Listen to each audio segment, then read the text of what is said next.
Thanks, everyone.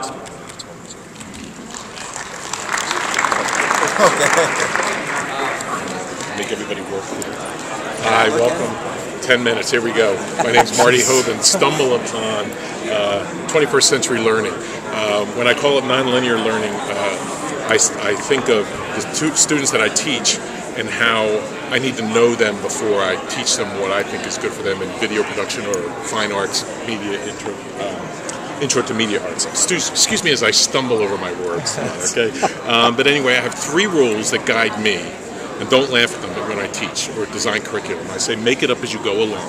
Okay, there is no planning. You make up the curriculum as you go, in my sense. And this is, of course, the Indiana Jones School of Better Curriculum Design or World-Saving Institutions Around the World. Okay, rule number 1. All right, rule number 2 is to be creative and spontaneous in front of a bunch of high schoolers.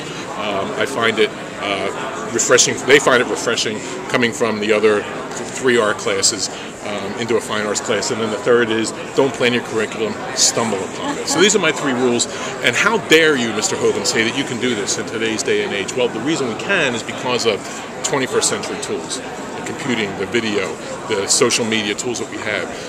We have, and we all know this, stuff in our rooms that wasn't there 5, 10, 15 years ago, 50 years ago. And we can pull it down, and the kids know this in a way better than us. And so what I like to do is to take that 21st century technology and remind them that there's a whole bunch of technology that came before that we still use. I wouldn't be anywhere without the 19th century technology of the camera. Or perspective from the 15th century. That's pretty good. I still like perspective, don't you? I mean, it's a good thing for today. So in a student-centered class, I try to get these tools, put them under the guideline of 21st century learning. And so I'm going to have to turn this around. These are my 3 bullets. A balance between independent learning and collaborative workshop.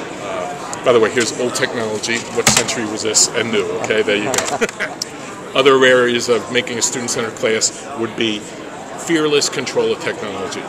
Too many kids are afraid to touch the keyboard. Really, in today's age, they got the PDAs, but still, they're afraid of the programs, and they just have to immerse themselves, particularly with a character like me in front of them. They have to be fearless. And third is they have to fail miserably or brilliantly, depending on your perspective in life. And it's okay. In fact, one kid called me safety net with holes, and that was...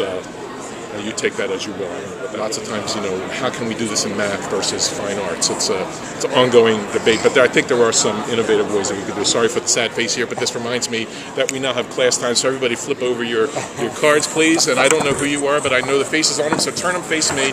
We're going to have a little discussion here about our classes. So here we have students from my classes. These are my media arts and video students. And what we're going to do right now is a little stumble upon a little exercise I like to do, particularly Monday first periods. Get the brains flowing. Open up 3 windows in your favorite browser. Go to stumbleupon.com and then do like a roulette or a slot machine. Pick 3 things, go for it, and come up with a story or an idea for a video or some narrative story, and come up with this. Okay, Ryan Ross, what do you want to say? You want to say that reminds you of the what? The Gorillas video, the group Gorillas, and you want to make a T-shirt, projected T-shirt like that video we saw on YouTube, and make a music video with this thing. That's a way of innovating. Oh wait, hang on one second. Oh dear, dear, dear. Here we have Mike. Mike arrived late to class today, I'm sorry to say. He is one of the worst students I ever taught. In fact, I told him that, and I told his dad that at graduation. One of the worst kids. So Mike, can you get involved now that you're in the class? And he doesn't want to. He doesn't want to, so let's move on. Mike, we'll come back to you in a second, and I'm going to talk about more group related projects, and I think we have someone just Skyped in, Ryan Mack. Here we have a former student, 2004 graduate, coming in using Skype technology into the class.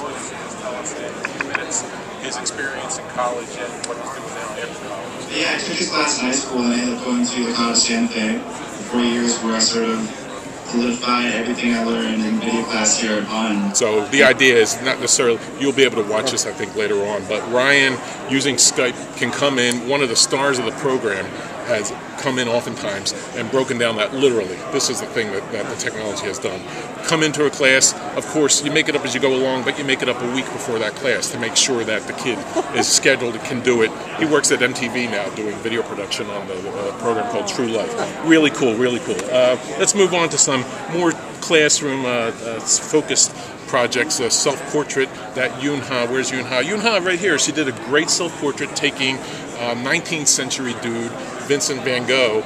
Loved the portrait of the bedroom because that said something to her, spoke to her, his bedroom in the south of France. This is a self-portrait of Van Gogh. And Yunha is very shy. She had to do this portrait, so she did a more modern day version of it using the digital tools of Photoshop, Google searching with what is a public domain advanced searching. Really good. I mean, this stuff that wasn't around 5 years ago with Google is just fantastic. We had a contest that Bailey Hammer right there did with Pace University and his class. Again, digital manipulation and creating an anti-texting while driving campaign. Just really good stuff that kids can do with simple digital cameras and just a little bit of creativity, a couple programs, Flash and Photoshop to get their work together. Then there's this, we go back in time, and I remember Ryan Ross right here, part of the class of media arts, designed work around, not celebrating, but commemorating the 40th anniversary of last year of the Kent State shootings. And so we started with the ancient media of magazines and went into blogging about the information and talking about it and writing about it and collecting information about the history and the commemoration that happened last spring. And we actually interviewed a number of teachers because they were there. They were our experts. And one thing that I do with my class is I get to know them because I'm a video documentarian. I interview them. And if there's one thing I would suggest is this is the session to get to know your kids by talking to them. And I do it literally, asking them bizarre questions, you know. Have you ever heard this song before, Ohio by CSNNY? Ryan Ross did a great rap called I Hate Hate, based on the study of off the blog and the 40th anniversary.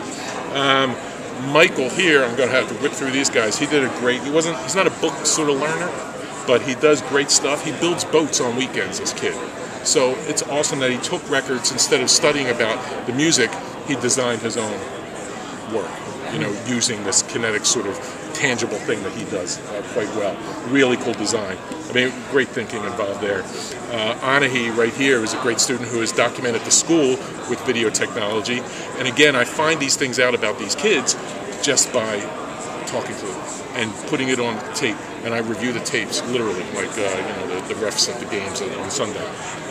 She's done some great stuff, and that's how it becomes nonlinear, where I base it on what the kids are interested in. John over here is the new Mark Zuckerberg. He created this Ning website, a Web 2.0 in the class for our Hun TV studio. And oh, what happened there? Did I quit out? Oh my goodness. They never said I would quit out. Here we go. Give me 3 seconds. But he has created this social network site, blogging. This is the Web 2.0 is the jargon of today. Really, really stunning stuff that he does on his own outside of class. And where does the technology go beyond this? Robert Chen here, we watched a movie called Run Lola Run, about 12 years old. But the idea that we created a class where they designed a video game, not literally, but imagine a video game of the future, getting the notes down, and taking something that might exist in the future like Google 3D, and going into Berlin, the setting of this movie, and then combining it with Netflix. And this is just imagining what we can do to create maybe a video game of the future based on the information of the game, of the movie, and how they can learn about Berlin. And if you haven't done Google Earth recently, it's stunning. So the idea that they can create something maybe in the future where applications can become a bigger program. So rule number one for me in my class is get to know your students. What are their interests, their talents?